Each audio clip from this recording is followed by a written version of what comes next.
بسم اللہ الرحمن الرحیم صلی اللہ تعالیٰ علی محمد صلی اللہ علیہ وآلہ وسلم۔ ناظرین، ہمیشہ کی طرح میں کسی نہ کسی اچھے ٹاپک پہ ویڈیو بنا کر کے حاضر ہوتا رہتا ہوں۔ ابھی بہت ہی زیادہ جو ایشو جیسے کہ دوسری بیماریاں بھی پائی جاتی ہیں، لیکن اس میں ایک بہت زیادہ ایشو جو لوگوں میں دیکھا جا رہا ہے وہ ہے ایزوسپرمیا، یعنی مردانہ بھانجپن۔ مردانہ بھانجپن میں انسان کے جو سپرمز کی تعداد ہے اور اس میں جرمز کی جو تعداد ہے، یہ یا تو بالکل ختم ہو جاتی ہے یا تو پھر کم ہو جاتی ہے۔ اس میں بعض دفعہ سپرم ڈیڈ ہو جاتے ہیں، بعض دفعہ نیل ہو جاتے ہیں۔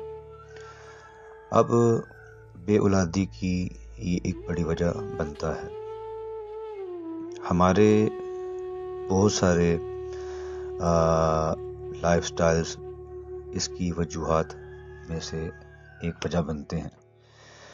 بعض دفعہ بیماری یہ خاندانی بھی ہوتی ہے، لیکن چونکہ سب مریضوں کا لائف سٹائل الگ ہوتا ہے، کھانا پینا، سونا جاگنا، اٹھنا بیٹھنا، ان کی محنتی مشقت کی روٹین،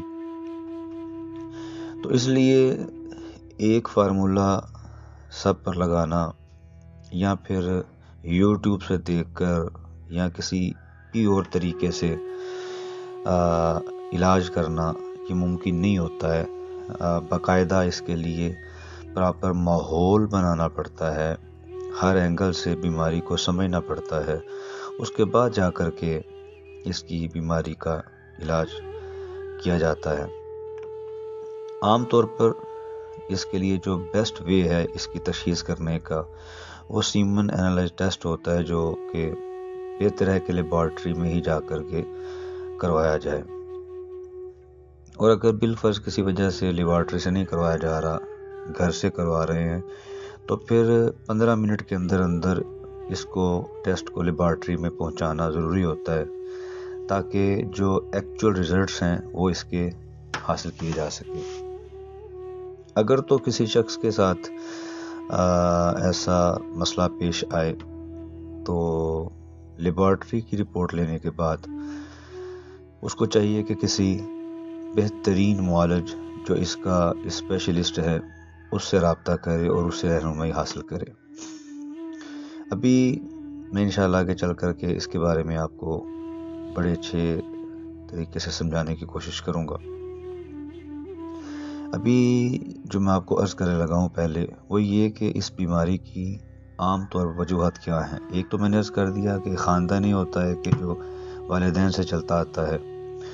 اگر تو ایسا کچھ ہے تو اس کا علاج مشکل ہو جاتا ہے، لیکن ناممکن نہیں ہے۔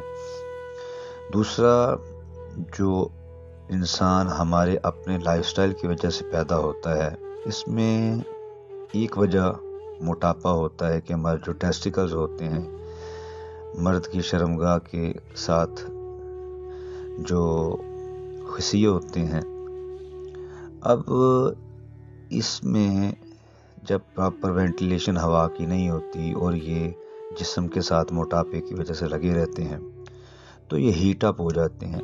ہیٹ اپ ہونے کی وجہ سے چونکہ یہ رہتے ہی ہیٹ اپ ہیں، تو اس وجہ سے کر کے بھی سپرمز ڈیڈ ہونا شروع ہو جاتے ہیں۔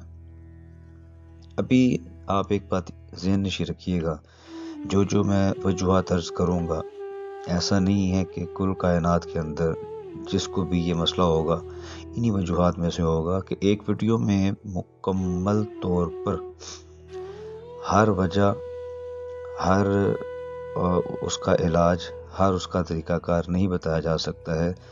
کوشش کی جا سکتی ہے کہ جو میجر وجوہات بنتی ہیں، عام طور پر لوگوں میں پائی جاتی ہیں، ان سب کو ایک ویڈیو میں مکمل طور پر بیان کر دیا جائے۔ ابھی ایک میں نے وجہ عرض کر دی، دوسری وجہ یہ ہے کہ ہمارا بیٹھ کر کے کام کرنا، جیسے کہ کمپیوٹر پہ ہو گیا یا ڈرائیونگ کرنا، اس وجہ سے کر کے بھی ہمارا جو یورینری سسٹم ہے یہ بڑا ڈسٹرب ہو جاتا ہے۔ ہماری کڈنی، ہمارے لنگز، ہمارے ٹوٹلی جو اعضاء ہیں، ہمارے سست روی کی وجہ سے اور ہمارے ٹانگوں کے درمیان ہوا نہ پہنچنے کی وجہ سے بھی یہ بیماری لاحق ہو جاتی ہے۔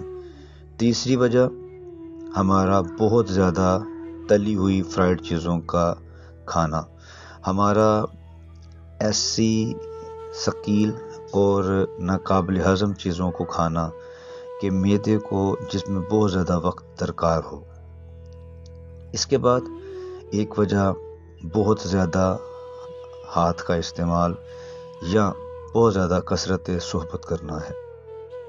ابھی چلتے چلتے میں جن وجوہات کو بیان کرتا جاؤں گا، انشاءاللہ تعالی کافی لوگوں کے جو ذہن میں سوالات ہیں ان کو اس میں سے جواب ملتا رہے گا۔ میں نے جو پیچھے وجہ عرض کی، اس کے بعد اس بیماری کی ایک وجہ یہ بھی ہے کہ ہم کھانا چبا کر نہیں کھاتے، ہمیں دائمی قبض ہو جاتی ہے، کیونکہ ہمارا جو سلائیوا ہے، تھوک ہے، یہ الکلائن کی طرح کا کام کرتا ہے، کھانے کو ہضم کرتا ہے۔ اب جب کھانا ہضم نہیں ہوگا، ہمارے جسم میں کھانا جمع ہونا شروع ہو جائے گا، یہ بھی ہیٹ کا اور واش روم میں جا کے زور لگانے کا باعث بنتا ہے، جس کی وجہ سے بسا اوقات قطرے بھی نکلنا شروع ہو جاتے ہیں۔ اب یہ مسئلہ مرد کے ساتھ ہو یا عورت کے ساتھ ہو، مرد کو اس سے جریان، عورت کو اس کے ساتھ لکوریا شروع ہو جاتا ہے۔ اب ناظرین، اگر میں صرف وجوہات کو ہی بیان کرتا رہوں گا تو ویڈیو لمبی ہو جائے گی۔ وجوہات کو چند موٹی موٹی میں نے بیان کر دی۔ میں نے جیسے کہ عرض کیا کہ اس کے علاوہ بھی کچھ وجوہات ہو سکتی ہیں۔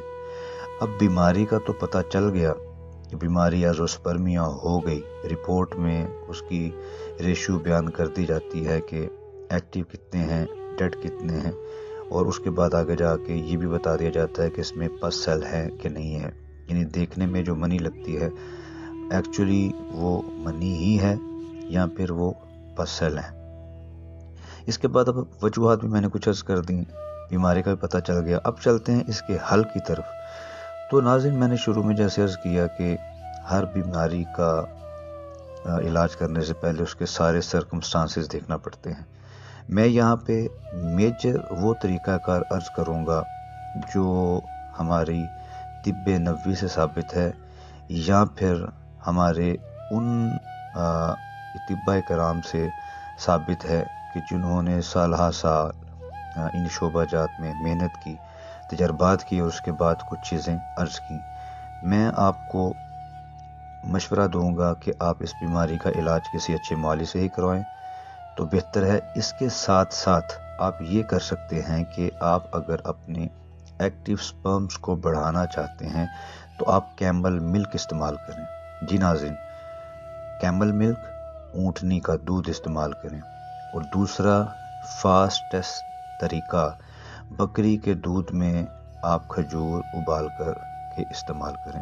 ایک گلاس بکری کے دودھ میں آپ 3 سے 5 کھجور ابال کر کے استعمال کریں، اور 21 دن آپ جب ان کو استعمال کریں گے، 21 دن کے بعد آپ ٹیسٹ کروائیں گے تو انشاءاللہ تعالی آپ کے ایکٹیو سپرم بڑے ہوں گے۔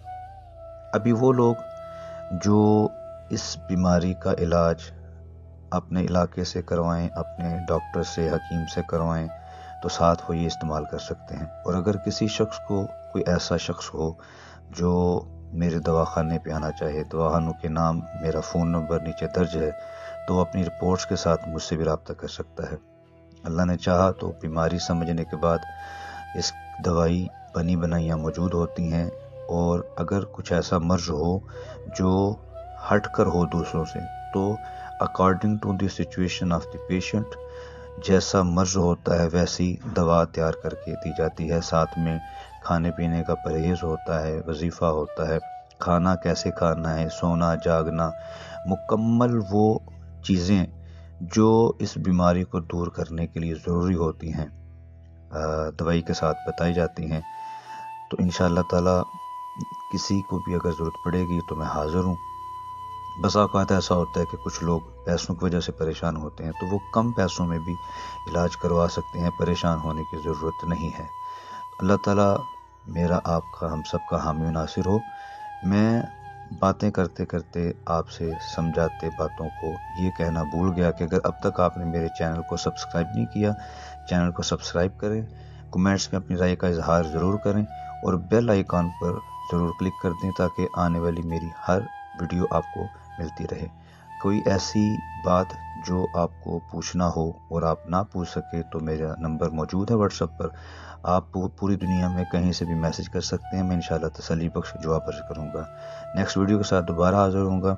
اللہ تعالیٰ میرا، آپ کا، ہم سب کا حامی ناصر ہو۔ السلام علیکم ورحمۃ اللہ۔